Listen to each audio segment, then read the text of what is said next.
Ya. Assalamualaikum warahmatullahi wabarakatuh. Selamat malam semuanya. Kita lihat ya, ini saya 5 menit. Kasih penjelasan dulu. Bagaimana hubungan antara latihan otot dengan kanker dan mengapa ini penting bagi penderita kanker untuk melakukan kontraksi otot atau resistance training, latihan beban. Kita lihat jurnalnya ini, resistance training dan resiko kematian. Ini jurnal yang namanya Systematic Review dan Meta-Analysis. Jadi apa itu Systematic Review dan Meta-Analysis? Gampangnya gini, ada jurnal-jurnal yang bertebaran di luar sana banyak banget gitu kan, mungkin puluhan atau mungkin ratusan atau ribuan atau puluhan ribu jurnal, lalu dikumpulkan, lalu dicari yang sama, yang sejenis, difilter, filter, filter, filter, filter, filter, sampai dapat kesimpulan. Nah, gampangnya begitu. Jadi orang ini baik nih, jadi dia baca jurnal banyak di luar sana, kemudian dia tarik kesimpulan untuk memudahkan kita mengambil intisari dari berbagai macam jurnal-jurnal yang ada. Nah, jurnalnya itu berhubungan dengan eh, mortality risk atau resiko kematian. Kita lihat di sini, yang sebelah kiri all cause mortality, jadi semua penyebab kematian. Yang bawah, yang tengah kardiovaskular, penyebab kematian karena kardiovaskular. Yang bawah penyebab kematian karena kanker. Cara bacanya saya kasih tahu, gampangnya gini, lihat yang diamondnya. Yang diamond ini yang ini nih, yang segi empat ya, kayak belakang empat gitu. Yang diamond, jika diamondnya itu mengarah ke kiri, maka latihan otot, kontraksi otot, pengujangan, dan latihan beban ini memiliki dampak positif. Jadi kalau kita lihat di sini, pada semua penyebab kematian, orang-orang yang menggunakan ototnya, mengkontraksikan ototnya, mengejangkan ototnya, memberikan beban pada ototnya, terserah jenis latihannya seperti apa, itu jauh lebih panjang, gampangnya begitu, usianya dibandingkan mereka yang tidak mau atau tidak pernah menggerakkan ototnya. Di sini juga bisa kelihatan pada penyebab kasus kematian kardiovaskular ya, juga sama, termasuk penyebab kematian kanker. Jadi bagi mereka yang kanker kemudian dia mau menggunakan ototnya, mau menggerakkan ototnya, maka masa hidupnya jauh lebih lama dibandingkan mereka yang tidak mau menggunakan ototnya. Itulah dasarnya kenapa saya memberikan latihan yang ada gerakan ototnya, yang ada kontraksi ototnya, yang ada pengejangan ototnya. Itu. Jadi boleh misalnya, Mas, aku cukup bertenaga nih hari ini, tak tambahin beban ya. Jadi sambil bergerak, pakai barbel, kanan 1 kilo, kiri 1 kilo. Boleh. Jadi sambil bergerak dorong tarik, ada barbelnya. Sambil gerakan pinggang ke kanan ke kiri, ada barbelnya. Sambil memutarkan bahu, ada barbelnya. Sambil gerakan kepala tunduk tengadah, barbelnya tetap diangkat. Sambil gerakan otot-otot perut, barbelnya tetap diangkat. Sambil luruskan kaki, kemudian gerakan kaki, apa namanya, pacu, luruskan, atau tekuk lurus, sambil pegang barbelnya. Itu juga boleh untuk menambah beban atau resentering, tapi yang ringan-ringan aja. Nah, pertanyaannya adalah, jelas sama sini ya, pertanyaannya adalah berapa durasi yang dibutuhkan. Nah, kita lihat di sini, ini sambungan jurnalnya. Jadi durasi yang dibutuhkan ketika kita lihat pada data ini ya, adalah peaknya, puncaknya ini kurang lebih sekitar 40 sampai 60 menit per minggu. Ya, jadi kalau misalnya ada orang, aku mau paksakan mas, sampai katakanlah 150 menit atau sampai 200 menit per minggu. Berarti ada yang 200 menit, berarti kan 2 jam setengah lah ya kan, 1 jamnya kan 60 menit. Berarti kalau mendekati 200 kan 3 jam gitu. 3 jam 180 ya, berarti hampir 4 jam. Jadi kalau ada yang latihan sampai 4 jam per minggu, ini per minggu ya, bukan sekali latihan, tapi per minggu, kalkulasi total dari Senin, Selasa, Rabu, Kamis, Jumat, Sabtu, Minggu, 7 hari. Jadi kalau misalnya 4 jam ya tinggal 4 jam dibagi 7. Nah, tapi yang 4 jam ini justru makin ke atas, maka nggak boleh. Bagi penderita CA itu latihan bebannya dibatasi hanya antara 40, 50, 60 lah. Kalau ngeliat puncak yang garis tengah ini ya, garis yang tidak terputus-putus yang di tengah ini, ya kan?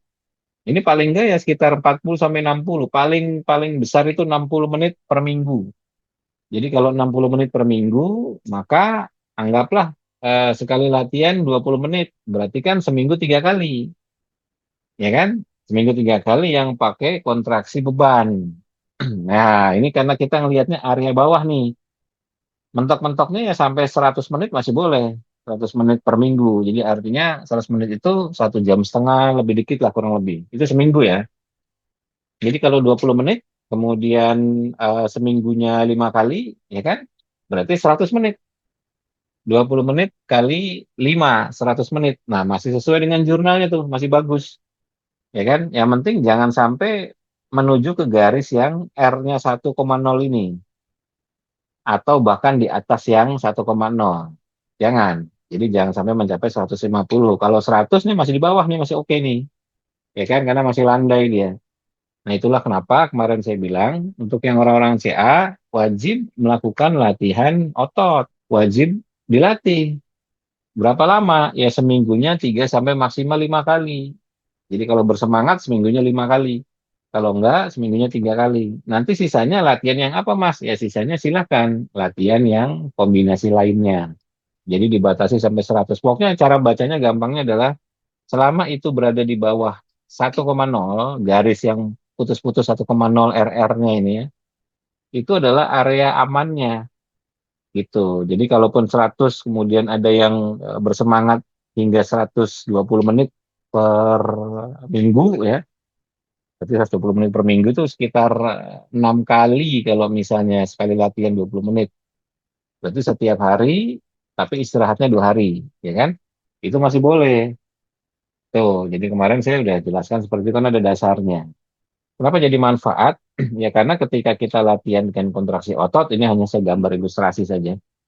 Dengan latihan otot atau latihan beban, itu proses penyerapan glukosanya lebih besar akibat adanya kontraksi otot.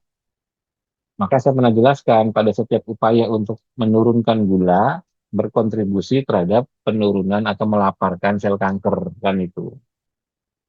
Kemudian apalagi otot jantungnya juga bergerak lebih kenceng, ya kan? Karena pasokan oksigennya jadi lebih banyak. Otomatis tarikan gulanya juga lebih banyak. Maka jantungnya jadi lebih kuat sehingga dia bisa memompa lebih banyak darah dan membuat darah itu jadi lebih nyampe ke daerah-daerah yang dibutuhkan. Terus apa lagi? Pembuluh darah. Nah, pembuluh darah ini kan dia hanya bisa kontraksi, hanya bisa melebar ya atau melentur ketika ada nitrik oxide. Nah, latihan kontraksi otot ini salah satunya adalah untuk menambah pasokan jumlah nitrik oxide. Walaupun kita bisa menggunakan humming, ya kan? Tapi ketika dikombinasikan antara ada hummingnya, juga ada kontraksi ototnya, maka produksi nitrik oxide-nya menjadi lebih banyak. Nah, karena dia produksi menjadi lebih banyak, maka secara alamiah akan terjadi pelebaran pembuluh darah, pelenturan pembuluh darah, sehingga terhindar dari resiko kekakuan pembuluh darah maupun kolesterol. Kemudian apa lagi?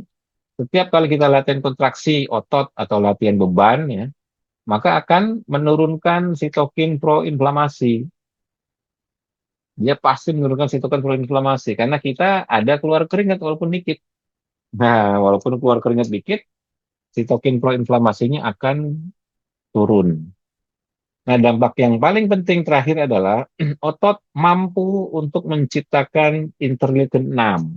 Ini sitokin jenis sitokin juga yang akan menghasilkan natural killer cell, di mana natural killer cell ini akan mematikan sel kanker. Jadi otot tuh punya potensi, syaratnya bagaimana? Dikontraksikan. Nah, makanya apa namanya? Karena kita semua bisa bergerak, ini kasusnya berbeda ketika misalnya masuk ke ICU sedang diopname, kemudian tidak bisa melakukan apa-apa, itu lain cerita. Berarti harus solusi olah napas murni. Tapi kalau misalnya enggak, maka menggerakkan otot sesuai dengan batas kemampuan adalah wajib. Jadi bahkan bagi pasien CA juga wajib. Kenapa? Karena interleukin 6 dihasilkan dari kontraksi otot, kemudian dia juga akan menghasilkan natural killer cell, dan natural killer cell akan mematikan sel kanker. Tapi sekali lagi durasinya 40, 60, maksimum sampai 120 lah. 120 menit ya. Per minggu. Bukan dalam 1 hari, tapi per minggu. Jadi kalau 120 menit per minggu, dibagi latihan ototnya setiap hari katakanlah 20 menit, maka seminggunya 6 kali. Ya 5 sampai 6 kali lah. Semales-malesnya seminggunya 3 kali. Nah, seperti itu. Jadikan latihan apa namanya? Kebiasaan ya, kebiasaan latihan. Ya, saya rasa jelas. Jadi mudah-mudahan ini menjadi semangat bahwa apa yang kita latih ini ada dasar ilmunya. Sama kayak kemarin saya menjelaskan mengenai red light juga ada dasar ilmunya. Jadi nggak ngarang bebas bahwa red light ketika disinari ke bagian yang kena CA berdasarkan data jurnal sehari 2 kali disinar selama 37 hari ternyata kankernya ya baik-baik aja. Dalam arti tidak terjadi penambahan massa walaupun disinari dengan red light. Kemudian saya tunjukkan jurnal di mana orang-orang CA melakukan kemo dan orang kemo itu pasti punya dampak. Mungkin rambut rontok, mungkin bibir apa namanya sariawan, mungkin diare gitu kan, mungkin kulit-kulit gosong dan sebagainya. Maka dengan penyinaran red light itu efek yang terjadi setelah kemo itu dapat diminimalisir bahkan banyak yang bisa dihilangkan dengan cara sangat mudah. Tuh, makanya orang yang sedang menjalani kemo, saya sering bilang ya bukan cuma rekomendasi, saya bilang Anda wajib untuk punya alat red light di rumah. Kenapa? Karena kemonya itu kan panjang, ya kan? Kemonya kan panjang. Nggak mungkin kemo cuma 3 kali atau 4 kali, ya kan? Nggak mungkin. Ada yang 16 kali, ada yang 24 kali, ada yang 32 kali, ada yang mungkin sampai 80 kali, itu kan panjang sekali. Dan sepanjang dia kemo, maka selesainya dia pasti akan mengalami dampak. Dan dampak itu kan ya nggak main-main. Kadang-kadang ya kenapa orang jadi di kemo makin-makin lemah? Logikanya begini, ketika di kemo, lalu selesai kemo ada dampak, tubuh kan harus melakukan proses recovery, ya kan? Sesuai dengan kemampuan fisik tubuhnya, dia harus recovery. Kalau misalnya dia telat melakukan recovery karena kemampuan tubuhnya rendah, lalu masuk pada jadwal kemo berikutnya, ya bayangkan, sembuh aja belum, ya kan? Membaik aja belum, terus kemo lagi. Ya rontok lagi, dinuklir lagi, dinuklir lagi kan. Setelah itu kan ada dampak lagi. Dampak yang sebelumnya aja masih belum hilang. Sekarang kemo masuk yang kemo yang kedua. Muncul dampak lagi, makin berat lagi, ya kan? Lalu dia harus recovery. Nah, recovery-nya belum cukup. Setelah itu dia harus masuk pada jadwal yang ketiga. Di kemo lagi, dihantem lagi. Ya rontok lama-lama. Ya itu, makanya itulah kenapa saya sering bilang, ya mau bagaimanapun, walaupun mungkin ada cost yang harus dikeluarkan, tapi ini pertimbangan dari analisa begitu. Jadi ketika jurnalnya menginformasikan bahwa red light itu solusi yang mudah untuk mengurangi dampak dari kemo, ya opsinya ya cuma itu. Kalau enggak ya lakukan latihan pernapasan, tapi banyak peserta yang ketika habis kemo dampaknya kemudian berat, lalu dia merasa lemah letih lesu. Mas, aku enggak mampu dulu melakukan pernapasan, apa rasanya pegel banget, rasanya sakit banget sebadan badan, rasanya nyeri. Ya terus gimana?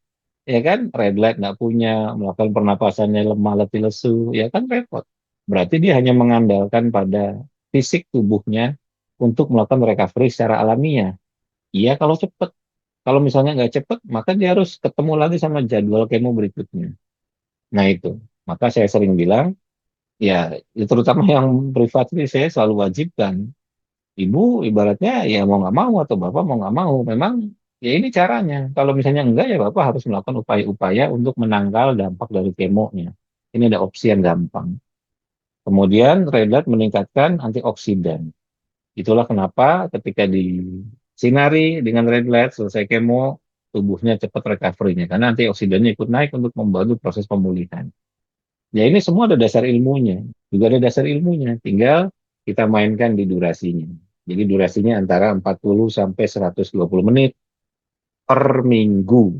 Ingat-ingat ya, per minggu. Jadi kalau dipecah menjadi 20 menit sekali latihan, ya berarti 6 kali seminggu. Seperti itu. Oke, saya rasa cukup jelas. Nah, karena misalnya kita belum terbiasa yang setiap hari, yang seminggu 6 kali katakanlah, boleh dicoba dulu. Kalau misalnya pakai barbel ya, ditambahan pakai barbel, boleh dicoba dulu seminggu 3 kali dulu aja. Selebihnya latihan yang rekaman hari ke-1, kedua. Itu boleh. Ya itu, jadi ini nanti menjadi solusi yang memang ada dasar ilmunya, nggak ngarang-ngarang gitu. Jadi nggak saya asal bikin. Kenapa? Misalnya saya memaksa supaya suruh beli red light supaya laku, enggak. Ini memang ada dasar ilmunya, dasar ilmunya. Ya sama kayak misalnya datang ke dokter misalnya gitu kan, disuruh kemo. Kenapa sih ke dokter kok lagi-lagi suruh kemo, lagi-lagi suruh kemo? Ya memang itu ada dasar ilmunya. Jadi kita nggak bisa salahkan dokter yang ketika menyarankan untuk kemo, kemo, kemo, dan kemo. Ya memang pilihan medis ya untuk saat ini belum ada pilihan terbaik lainnya selain itu. Betul, jadi kalau dia ngambil 28 kali, ya mungkin dia akan 2-3 bulan harus kemo. Dampaknya ya dipikirkan untuk diselesaikan kan begitu. Oke, saya rasa cukup jelas. Berikutnya kita latihan.